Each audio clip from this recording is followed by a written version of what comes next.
Well, Oregon football doesn't yet have a five-star commit in the 2024 recruiting cycle, but that's expected to change. And how many could they get? Time will tell. Here we You are Locked On Ducks, your daily podcast on the Oregon Ducks, part of the Locked On Podcast Network.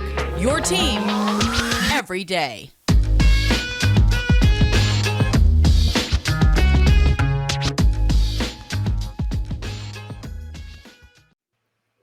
Yes, it is that time once again for Locked On Ducks. I'm your host, Spencer McLaughlin. Thank you so much for making this your first listen or your first view of the day. Part of the Locked On Podcast Network, your team every day, and your number one source to stay up to date with the Ducks. If you have not already, please like, comment, subscribe, rate, review wherever you listen to or watch the show. Appreciate all of you out there who have done so already. We're almost to 2,600 subs on the YouTube channel. Thank you so much for that, and hundreds more on podcast as well. Got my guy Max Torres here, host of the Ducks Dish podcast, covers Oregon for Fan Nation at Sports Illustrated. Great dude to talk recruiting with. And Max, let's hop right into it.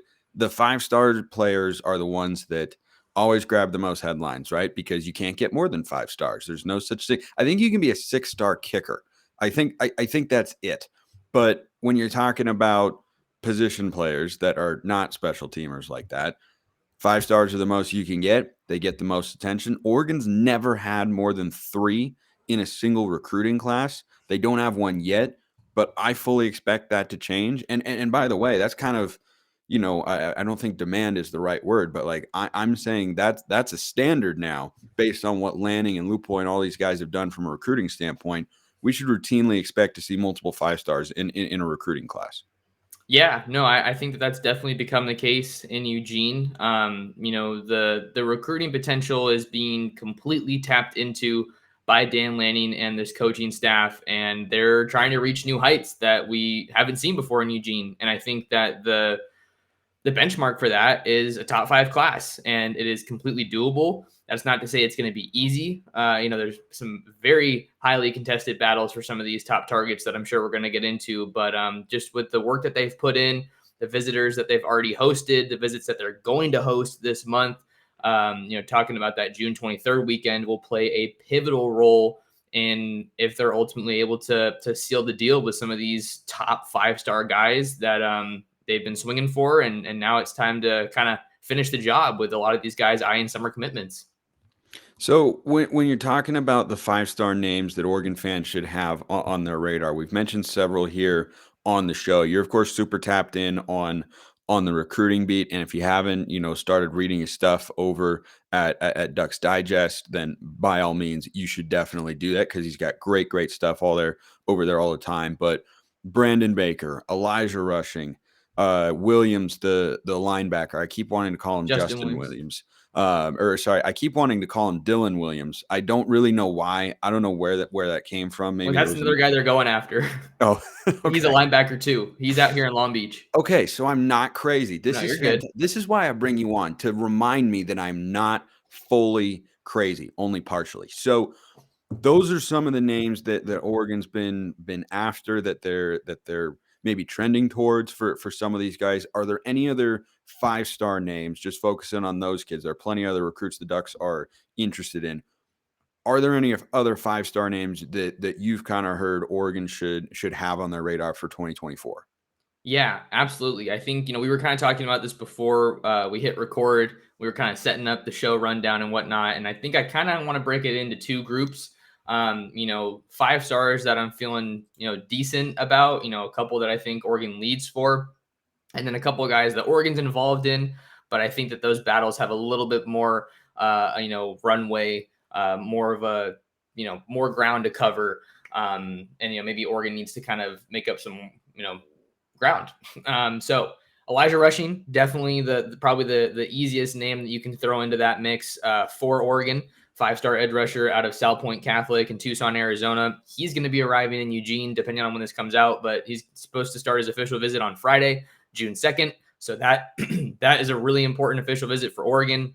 Really, he's the main official visitor that I'm aware of for that June 2nd weekend. So they're going to be able to put all of their focus on him, similar to the storyline we had when he had to reschedule that spring game visit. He didn't make it out for the spring game because of prom. They rolled that visit back, rolled it up, I guess, a week, and they were able to really focus on him. which was, I think, a benefit, honestly. And then you have Brandon Baker, 5-star offensive tackle out of Santa Ana Mater Dei. I put my prediction in for him, a little over or just about a week ago. Feeling really good about that one. Justin Williams, 5-star linebacker out of Conroe, Texas, Oak Ridge High School. Another really, really talented guy, taking like 6 trips to Eugene now, 5 or 6. He just scheduled his OV to Georgia for that June 23rd weekend, so that's a development. And then you also have Jordan Ross, edge rusher out of Alabama, another big name for Oregon. And then you also have Aiden Breland, also out of Mater Dei in this 2024 class. And I think that kind of rounds out the group that I'm feeling good to confident about. And I hope I tried to explain that. But maybe we can talk about some of those guys and then get into some of these other big names that are also 5 stars that Oregon's pursuing, but maybe they don't have the best standing with, from my understanding. Yeah, absolutely. Because I think that's kind of what we'd set out for our roadmap when we came on to record here, and that's why we bring you on. Because, like I said, everybody, he is as tapped in as anybody on the recruiting show. We bring Brian on the show because he's got great insights on guys as well. But Max, always my man for all that sort of stuff. But I want to talk numbers here for just a second, then we can get into some of those specific players and whatnot, and kind of what it would mean for the recruiting class writ large if you get these guys to commit. The most 5 stars we've ever seen commit to Oregon in any recruiting cycle is 3. That was in the 2020 class, not 2021, but in the 2020 class with Dante Manning, Noah Sewell, and Justin Flo. Of course, they've had different careers. Manning's still on the roster, waiting to have that pop season. Sewell off to the NFL. Justin Flo, injury-riddled time at Oregon, off to Arizona. But I think from a numbers standpoint, Max, I don't really look too deep into Mateo losing a star at the very, very end of the recruiting cycle, because I watched him in the spring game and I was like, yeah, that looks like a 5-star kid to me. So there were 2 in the 2023 cycle, Jerion Dickey and Mateo. Going forward, I think that's depending on how this recruiting class goes and what this staff shows for their potential, and also what happens on the field, right, with results. I think 2 could be the baseline, and you could see a class. Maybe it'll be 2024, maybe it'll be 2025, but I think you could find a recruiting class with this staff and the way they've shown their propensity to recruit, where you're stacking up maybe 4 or 5 of these kids. Yeah, no doubt. I think what you're kind of saying, and I agree with, is like 3 is kind of that sweet spot, or maybe a baseline that you're starting with. That's not me saying, oh, I think Oregon's going to sign 3 or more. I don't want people to put words in my mouth, but I think 3 is a good starting point, right? Because 2 of those guys I feel really good about Oregon ultimately winning out for, Elijah Rushing and Brandon Baker. And then I think they're in an awesome spot, probably lead for Justin Williams, but it's hard to lean into that with a ton of confidence just because of who they're going against: Alabama, Georgia, and then you also have Jordan Ross. I think that Oregon took the lead in that recruitment after the spring game, and I think he's going to be getting out to take some trips this summer. Definitely want to get him back to Eugene, but that's not an easy pull all the way from across the country in SEC territory. And then you also have Aiden Breland, who's from a lot closer, closer to home for the Ducks, just down in Southern California, out in my neck of the woods. He's a guy that I think Oregon has really come on strong for in this class. So that's why I think that 3 is probably a good, starting point. But kind of echoing your point, I wouldn't be surprised if they kind of get into that 4 area and maybe beyond. And I don't think that they should be concerned that they don't have a 5-star commit right now, because they're building all this momentum with, lower rated guys. I don't know why I put air quotes on that. I think it's just because they are lower rated, but maybe some fans. But they're not low rated players. These are exactly. still blue chip recruits they've been bringing in. Exactly. So these are still very important guys that you're using, and you got to think about when it's happening. They just had a killer May, even pushed into 2025 with Sandman Thompson out of the state of Florida. He's an interior offensive lineman in the 25 class. So I think that, around the 3 range is probably a good starting point. And then, there's definitely room to push even farther. And, if you're getting closer to that 4, maybe 5 range, I think that's where you see Oregon creeping up on that top 5 class, like we talked about. And that's ultimately where they're shooting for, the best class in program history. Yeah. And when your first full recruiting cycle, that'd be the 2023 class, had 2, and was very close to having 4, I think you look at 2 and say, that's That's kind of the baseline expectation that they've set here. But there are more guys that they can still go after and want to go after who we'll talk about. But we got to talk about FanDuel too, because it's America's #1 sports book. And with the NBA Finals underway, you got to make a fast break to FanDuel during the finals. Right now, new customers can get a no sweat first bet up to $2,500. That's $2,500 back in bonus bets if your first bet doesn't win. They've got great promotions every day, safe, secure, super easy to use app with a great interface. Get paid instantly, and there's just no better place to bet all the playoff action than America's #1 sportsbook. Visit FanDuel.com/lockedon. Get a no sweat first bet up to $2,500. That's FanDuel.com/lockedon. FanDuel, official sports betting partner of the NBA. All right, Max. So Rushing and Baker are kind of the guys that, I've also been hearing Oregon's in the best position for. Williams is in there. But are there any other names that you could see in the 5-star ranks being a late riser to get Oregon, at least in the running down to the final 2 or 3? Yeah, I think there are a number of guys in this 24 class that Oregon's still in the mix for. I think one of the big names is Colin Simmons, edge rusher out of Duncanville, Texas. He was supposed to come out to Oregon to visit for the spring game.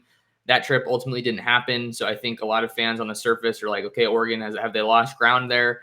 I think that's a guy that Oregon does have, an uphill battle with, particularly because some of those big in-state programs, Texas A&M making a big push, LSU also been very heavily involved in that recruitment. But I think there's some reports out there that he's going to be making an official visit, or at least coming back to Oregon in June, or I should say in the summer rather. So I need to do a little bit of digging on my end there. But Oregon has really pushed into the state of Texas in a big way. And if they're able to get a guy like Justin Williams, maybe it's going to be easier to, say, hey, we got one of the best guys in your state. Why not team up with him, play for Dan Lanning, play for Tosh Lupoi in Eugene. But then you also have a couple other guys, Williams Nwaneri out of Lee's Summit North out in Missouri, Dan Lanning's home state. Yep. He is the #1 defensive lineman in this 2024 class, depending on what service you're looking at. I like to use 247. So he's going to be taking his official visit, I believe, in September is what I saw. So he's a guy who looks like he's pretty, locked in for drawing that recruitment out, or maybe going closer to National Signing Day in December. Other small note, Brandon Baker moved up his commitment timeline. I didn't read the story because it was behind a paywall, but I saw that headline and I wasn't surprised because I love where Oregon's at there. So little nugget there. But yeah, Williams Nwaneri, big time defensive lineman, taking 2 trips out to Eugene since Dan Lanning was hired. And you got to think that he's going to try to tap into those Missouri roots to make that one happen. And then a couple other names just to mention here, Spencer, David Stone, big-time defensive lineman. Again, like I've been talking about, Ducks are really going for some serious talent on the defensive line. He's out of IMG Academy, and he took a trip out to Eugene this spring. And then you also have Dylan Stewart, an edge rusher out of Washington, D.C. I don't really love where Oregon stands there. I think they're still going to stay involved, but I think you maybe see him trending towards, a Georgia or Ohio State. And then a little bit of a newer name that I think maybe needs a little bit more attention is Terry Bussey, a 2024 athlete, 5-star guy out of Timpson, Texas, can play a little bit of running back too, if needed, or wide receiver. I think that I've been hearing that he's probably going to pop up on campus this summer, maybe even as soon as this month.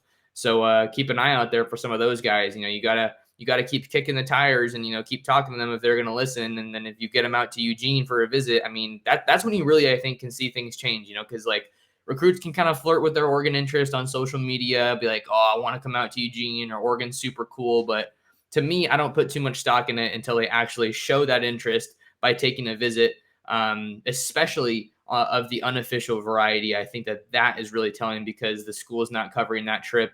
And, they're paying for that one on their own dime, their family's dime. And then that's just an interesting point, especially with official visits. That kind of structure is changing right now in college football. Yeah, and the visit lineup that Oregon's got in the month of June is just loaded, right? All these guys scheduled at some point in time. You mentioned, a couple or maybe a little bit later, but the visitor lineup in June, I don't know if you've got it in front of you, Max, but it's a long list of blue chip guys. We're talking in the teens to 20 range of, players who are going to be rolling through Oregon's campus in June, because then July is the dead period, right? July is when you can see some commitments because you don't have visits and coaches, there are limits on when you can talk to them and all that sort of stuff. But Max, I'll ask you just real quick to tally up how many visits are rolling through to your knowledge in the month of June. But while you do that, because I know it can take a second to count live as we record the podcast, the reason that we're talking about these particular players is, yes, they are highly rated, highly coveted. No, they do not always work out. But Oregon, in their program's history, has landed 14 five-star players. And I'm just going to roll through these guys. And no, the hit rate is not 100%. It's not going to be 100% at any position at any point in time for literally anything, right? The NFL draft is not 100%. Recruiting is not 100%. That's just the way it goes. There's just a lot of factors at play. But to the people who, and I'm not saying Oregon fans do this, but certainly there are plenty of college football fans who feel this way, say things like, oh, stars don't matter and it's not everything. Like, it's not everything. But when your list of 5 stars include Kayvon Thibodeau, stud, Justin Flo, injuries, Haloti Ngata, stud, Jonathan Stewart, Noah Sewell, Cameron Colvin, DeAnthony Thomas, Josh Connerly, Eric Armstead, Canton Kamatule, who had an injury-riddled career as well and didn't really ever get on the field much for the Ducks, Thomas Tyner, Jurion Dickey, Lashe Seastrunk, and Dante Manning. If you were to make an all-time roster for Oregon in the last 20 years, Max, since recruiting really started being a thing, a high number of those players are going to be on there. And these are the sorts of guys that I think when you talk about trying to catch up to the Alabamas, Georgias, and when LSU is at their peak, those teams of the world, you have to be able to put together this sort of talent. You have to have those guys because they do. And that's always the biggest differentiator. And when people, anytime I hear the argument, oh, there you go, stars don't matter, right? I always ask those people 2 questions, and I make them actually answer the question, not just ask them rhetorically. Number 1, why do the best programs in college football care so much about getting the high star kids? And number 2, why can't Washington State beat Alabama? Those are the 2 questions. Like, at the end of the day, it does come down. Recruiting's not everything, but it is a big thing, right? And it's not the only thing, but if you don't have it, the ceiling on your program is limited. And I think getting these sorts of players is not a brand new phenomenon for Oregon necessarily, but talking about having, Oregon was that close to having 4 of them in this 2023 class. If they put together a class with a bunch of high 4s and 4 or 5 5-star kids, that's going to translate to being closer and closing the gap with those SEC programs. Yeah, no, it absolutely is. And you gotta take your shots with those guys, like we've talked about. I feel like one of the best 5-star examples or 5-star recruitments with regard to Oregon is the Kayvon Thibodeau recruitment.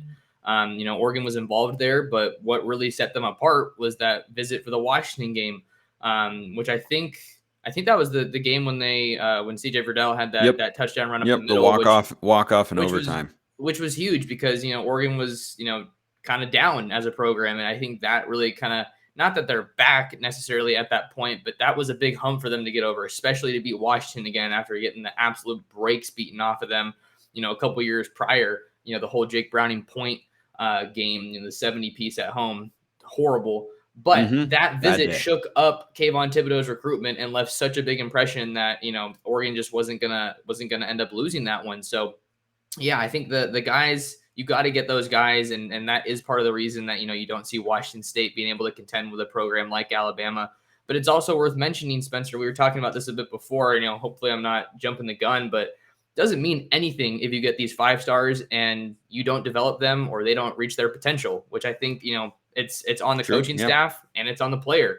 It's a, two-part thing. They have to live up to their expectation and potential. They have to put in the work, and the coaching staff also has to develop them. So, as great as it is to have all these 5-star signings, I think there is some value in it, some, a vote of faith, a vote of confidence in your program, but it doesn't mean a darn thing if they don't play for you and they're riding the bench or they end up transferring. That's just how it works in today's age of college football. So definitely worth mentioning that just from a realist standpoint. We just got to call it how it is. But to get to your question, 21 21 visits, at least on my my running story on Ducks Digest about official visitors expected on campus this month in June. There's a couple. I'm sure there's more guys than that. I'm positive in that. Some guys are kind of low key on social media and don't really announce it. And then, like I said, I can definitely do some more digging myself. But 21 is where we're at right now. That's a pretty big number.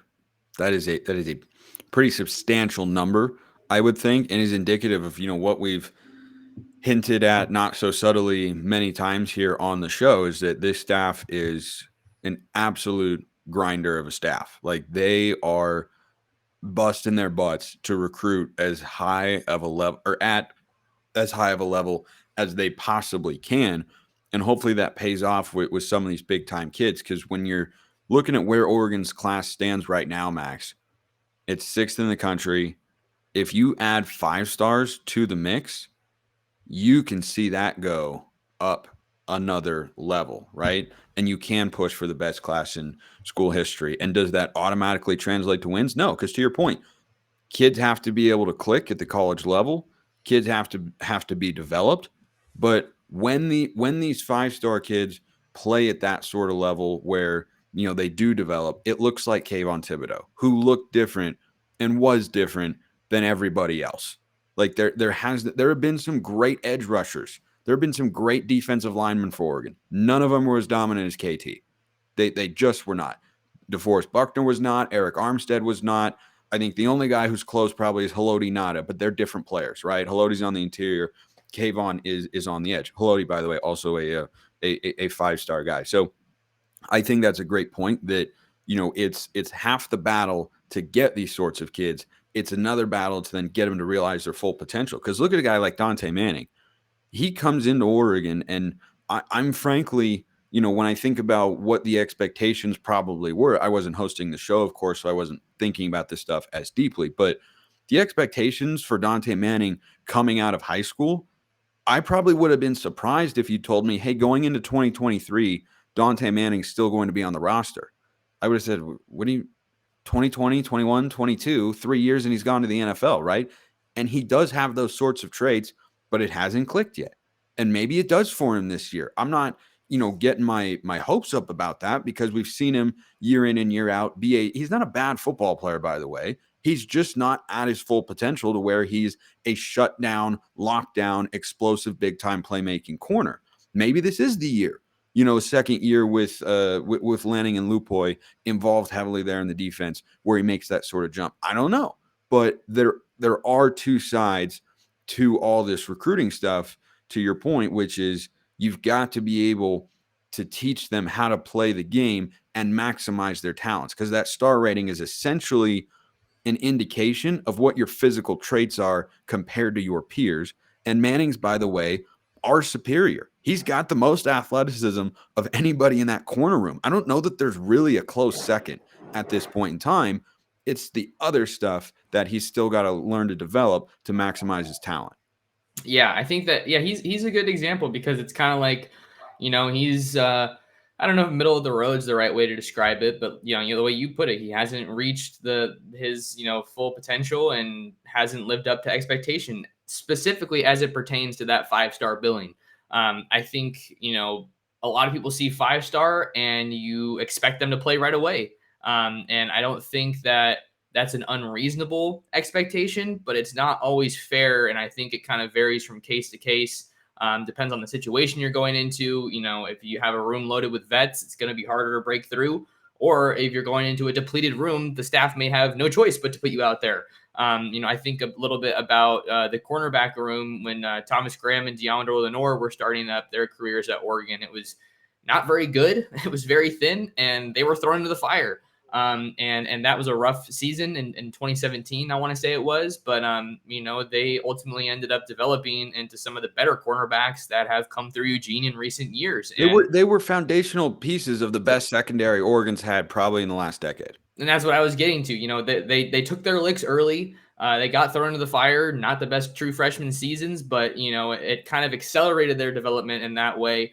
And then, fast forward a couple of years and they're part of the best Oregon team that we've seen in recent years, certainly the best defense under Andy Avalos. And I think that Dan Lanning's trying to reignite some of that fire with some of these guys and then some in the 2024 class, So that's why you see him going after these, big time talent guys. And I think that the defensive line and the linebacker room in particular are going to be where you ultimately see some of that payoff with these guys in this class. Yeah. And last thing on this for today, before we wrap up, that I've noticed consistently when you're talking about the 5-star players, Oregon's recruiting every position, going for a balanced class, prioritizing their needs and that sort of stuff. But I noticed the identity that Dan Lanning is trying to establish kind of taking fold, right? When we're talking about 5-star players, it's not wide receivers, it's not running backs, it's not quarterbacks for the most part.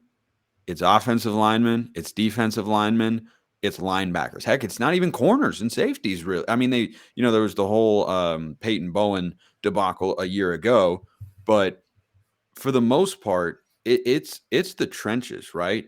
I think Dan Lanning is trying to build this team in his vision, and that is be more physical, but also faster than the other teams. But I mean, think about all the 5-stars we've mentioned on this show. Brandon Baker, offensive lineman. Elijah Rushing, defensive lineman, edge player. Simmons, defensive line. David Stone, defensive line. Like, just keep going down the list. Williams is a linebacker. I think that's kind of what they're going for here when they look at these big-time players. Williams Nwaneri, number 1 defensive lineman. That's the kind of guy I think that they're shooting for more often than not, is when they go after a big-time recruit, it's going to be at one of those positions. Yeah. No, you make a good point. And, they've gone after 5-stars at, other positions, in the past. Even just rewinding to 2023, you obviously got Jerion Dickey in the fold, but you're going after Richard Young, 5-star linebacker out of the state of Florida. Now he's headed to Alabama. And then even, more recently, I think that Oregon's really just made the realization that, you want to get those 5-stars at any position that you can. But where has Oregon been lacking?